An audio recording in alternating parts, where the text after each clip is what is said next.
Hello students, I am Dr. Vinod Kamble. In this video, we are going to see what is working capital and what are the factors affecting working capital.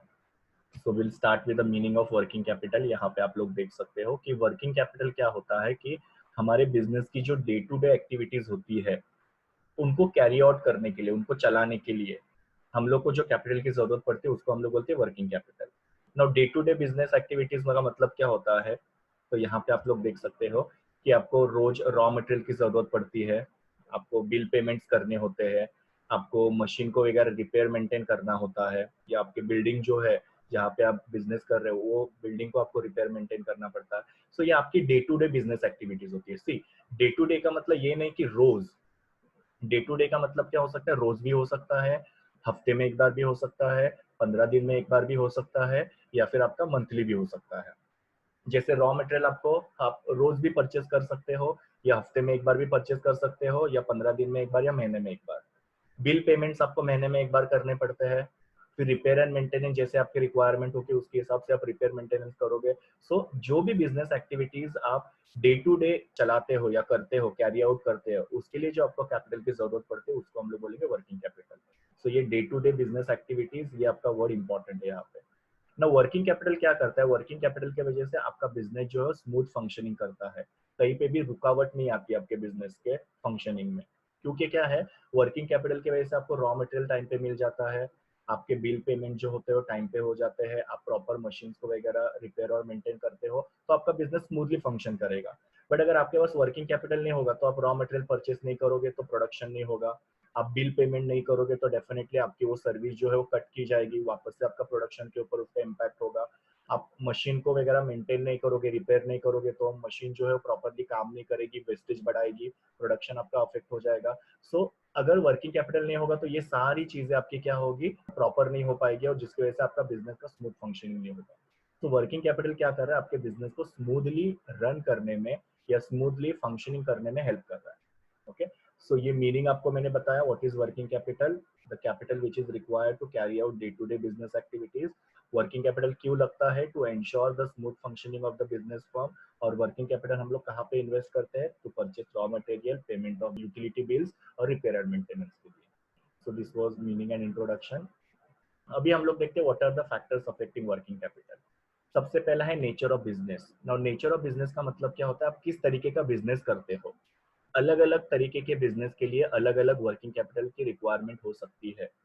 तो यहाँ पे मैं पहला business आपको बताता हूँ जो है ट्रेडिंग और मर्केंटाइजिंग फर्म। नाउ ट्रेडिंग और मर्केंटाइजिंग फर्म का मतलब क्या है कि आप होलसेलिंग का बिजनेस करते हो और रिटेलिंग का बिजनेस करते हो। होलसेलर और रिटेलर का काम क्या होता है, हम सबको पता है, वो लोग गुड्स को डिस्ट्रीब्यूट करने का काम करते हैं। मतलब मैन्युफैक्चरर गुड्स को बनाता है और होलसेलर और रिटेलर वो गुड्स को क्या करता है, सेल करता है। So that selling is called as distribution of goods. और इनको डिस्ट्रीब्यूशन करना पड़ता है जब भी कस्टमर वो प्रोडक्ट की डिमांड करते हैं, इसके लिए इनको क्या करना पड़ता है, वो जो गुड्स है वो स्टॉक करके रखना पड़ता है। उनकी इन्वेंट्री जो होती है वो अपने पास रखनी पड़ती है। कैरी करना मतलब कि दुकान में रखना। तो होलसेलर और रिटेलर जो होते हैं वो लोग डिस्ट्रीब्यूशन का काम करते हैं, इसकी वजह से उनको क्या करना पड़ता है, अपने शॉप के अंदर बहुत सारे गुड्स को स्टॉक करके रखना पड़ता है, और उसके लिए उनको वर्किंग कैपिटल ज्यादा लगता है। यहाँ पे आप फोटो में देख सकते हो, ये रिटेलर है, इसने इतने सारे गुड्स को स्टॉक करके रखा हुआ है। ये होलसेलर है, इसने भी इतनी सारी क्वांटिटी में गुड्स परचेस करके रखा हुआ है। तो डेफिनेटली इनको क्या है कि बहुत सारे गुड्स को स्टॉक करके रखना पड़ता है, तो वर्किंग कैपिटल ज्यादा लगता है। तो ये एक बिजनेस मैंने आपको बताया जहाँ पे वर्किंग कैपिटल ज्यादा लगता है।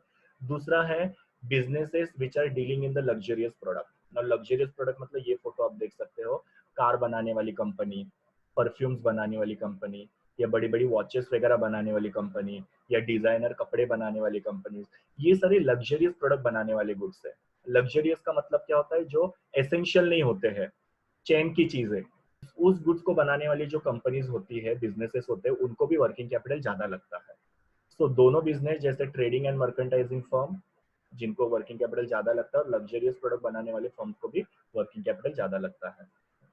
अब ये मैन्युफैक्चरिंग ऑफ एसेंशियल प्रोडक्ट जो है ना, मैन्युफैक्चरिंग ऑफ एसेंशियल प्रोडक्ट मतलब रोजमर्रा में जो हम लोग को चीजें लगती है उनको बनाने वाली जो कंपनी होती है, जैसे आपको सोप लगता है रोज हम लोग को, शैम्पू लगता है हम लोग को, नमक वगैरह लगता है, ग्रोसरी वगैरह हम लोग को लगती है।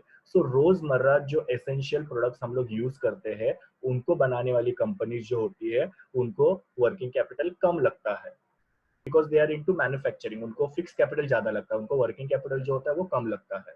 पब्लिक यूटिलिटी में क्या क्या सर्विसेज आते हैं, जैसे पोस्टल सर्विस हो गई तुम्हारी, या फिर क्लीनलीनेस वगैरह या सैनिटेशन वाले वगैरह जो होते हैं, फिर बाद में दूसरे जो भी बिजनेस होते हैं, सो उनको भी जो है फिक्स कैपिटल ज्यादा लगता है बट वर्किंग कैपिटल कम लगता है। तो ऐसे मैंने 4 बिजनेसेस के बारे में बताया।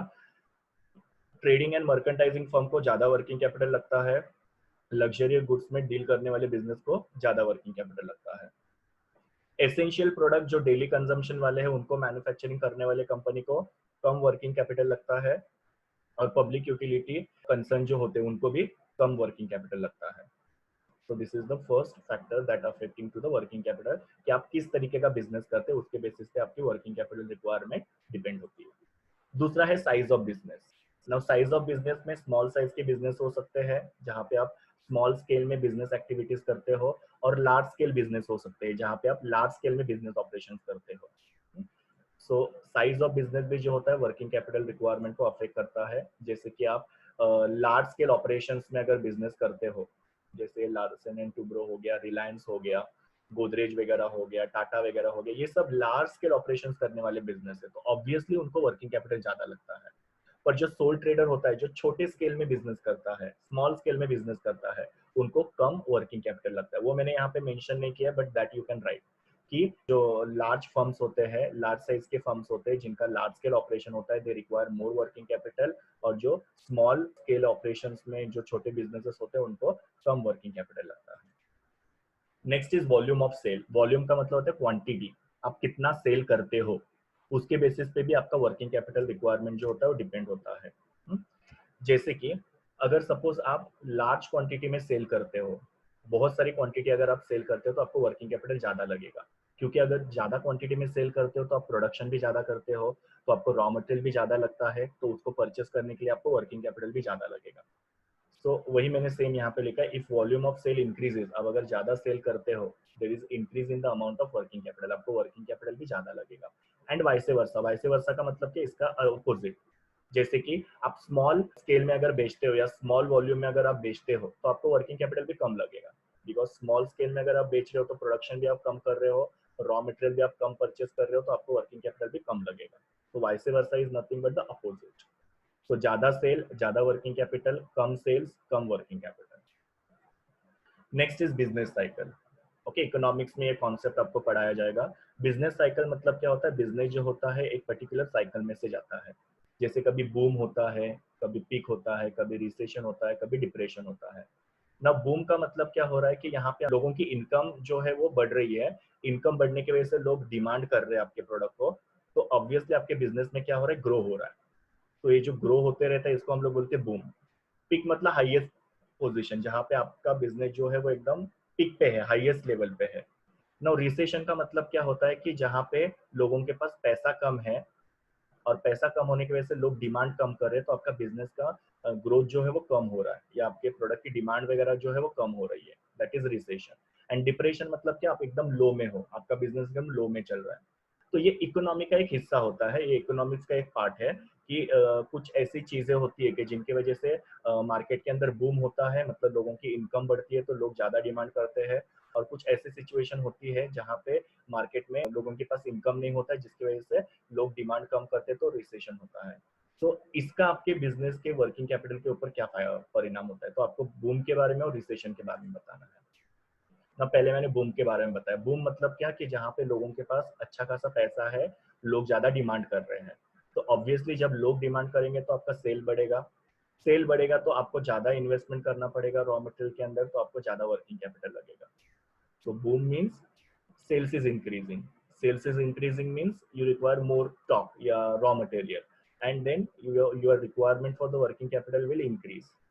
दूसरा हिस्सा मैंने बताया यहाँ पे आप लोगों को रिसेशन के बारे में। रिसेशन मतलब क्या, कि यहाँ पे लोगों की इनकम कम हो रही है, तो सेल्स कम हो रहा है, जिसकी वजह से लोग आपके प्रोडक्ट को डिमांड कम कर रहे हैं। सो रिसेशन में क्या होता है कि आपका सेल्स कम होगा।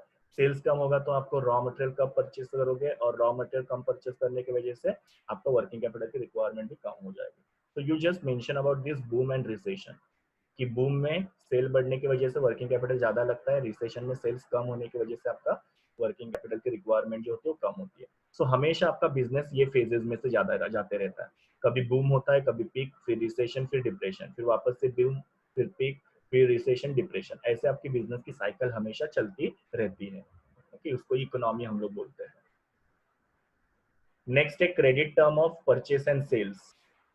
यहाँ पे आपको दो सिचुएशंस को एक्सप्लेन करना है ना। पहला सिचुएशन ऐसा है कि जहां पे आप लोग गुड्स को परचेस करते हो बट सामने वाला आपको बिल्कुल भी क्रेडिट देता नहीं है। क्रेडिट नहीं देता है मतलब आपको उधारी नहीं मिलती है। मतलब आप कोई भी चीज अगर परचेस करोगे, जैसे मैं रॉ मटेरियल परचेस कर रहा हूँ तो मुझे ऑन द स्पॉट पेमेंट करना पड़ रहा है, तो मेरे पास से पैसा जा रहा है। दूसरा, इसके अंदर क्या हो कि मैं सेल कर रहा हूँ, मतलब मैं गुड्स को अगर सपोज किसी को बेचता हूँ, पर मैं यहाँ पे क्या कर रहा हूँ, गुड्स को उधारी में बेच रहा हूँ, मैं उनको क्या कर रहा हूँ, क्रेडिट फैसिलिटी प्रोवाइड कर रहा हूँ। ओके, सो उधारी में अगर गुड्स बेच रहा हूँ तो डेफिनेटली मुझे पैसा नहीं आ रहा है। तो ये दोनों केस में क्या हो रहा है, यहाँ पे मेरे पैसे जा रहे हैं तो ऑब्वियसली मेरे पैसे कम होंगे, और यहाँ पे मैं उधारी में गुड्स बेच रहा हूँ तो ऑब्वियसली क्या हो रहा है कि मेरे पास पैसे नहीं आ रहे हैं। सो दोनों केस में मेरे पास पैसा कम है तो डेफिनेटली मुझे वर्किंग कैपिटल ज्यादा लगेगा।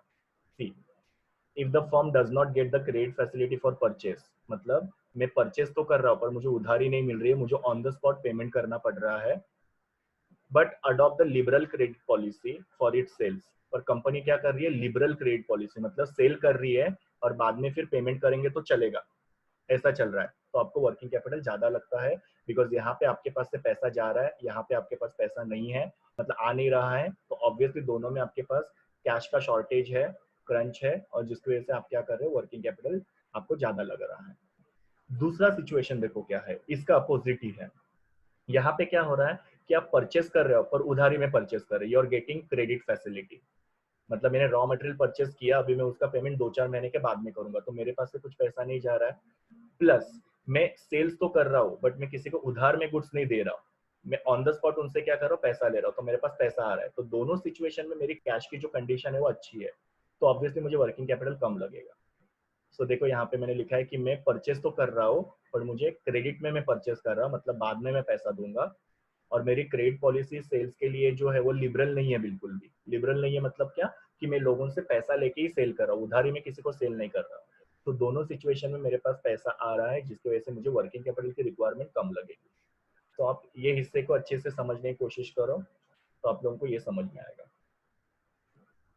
Next is growth and expansion. Now what is growth and expansion? Simple, आप अगर आपके बिजनेस का ग्रोथ और एक्सपांशन कर रहे हो तो आपको वर्किंग कैपिटल ज्यादा लगेगा, क्योंकि ग्रोथ एंड एक्सपांशन कर रहे हो तो आप अगेन आप आपके बिजनेस के रॉ मटेरियल वगैरह परचेस करोगे, आपके बिल वगैरह के जो अमाउंट है वो बढ़ जाएंगे, आपके वापस से दूसरे जो मेंटेनेंस वगैरह जो होते हैं उसके खर्चे वगैरह बढ़ जाएंगे। सो आप जब बिजनेस को एक्सपैंड कर रहे हो तो उस केस में आपको वर्किंग कैपिटल ज्यादा लगेगा।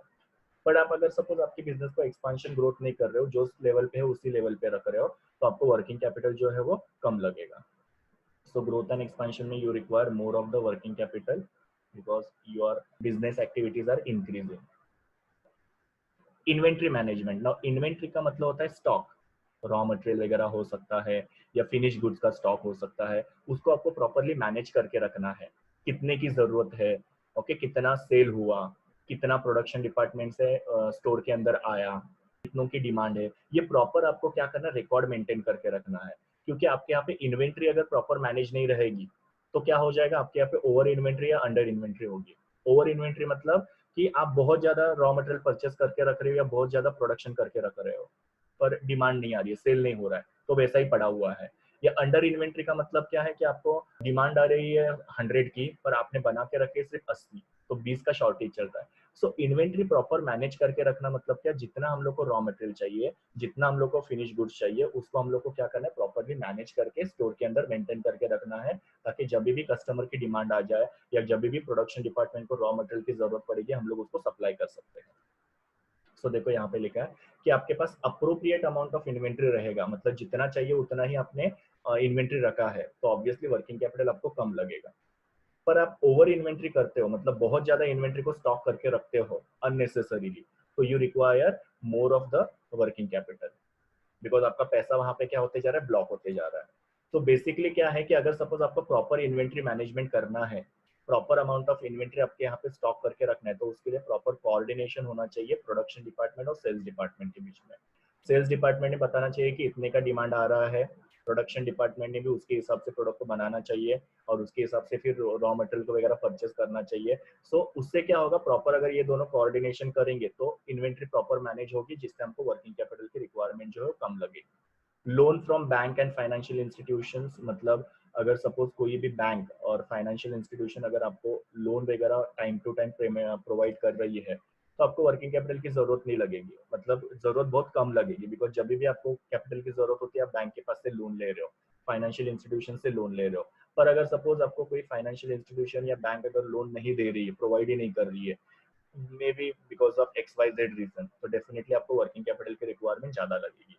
तो अगर बैंक और फाइनेंशियल इंस्टीट्यूशन आपको टाइम टू टाइम लोन वगैरह प्रोवाइड कर रही है, रेगुलरली लोन प्रोवाइड कर रही है, जब भी रिक्वायर्ड है, तो डेफिनेटली वर्किंग कैपिटल की रिक्वायरमेंट जो होगी आपकी, वो कम हो जाएगी।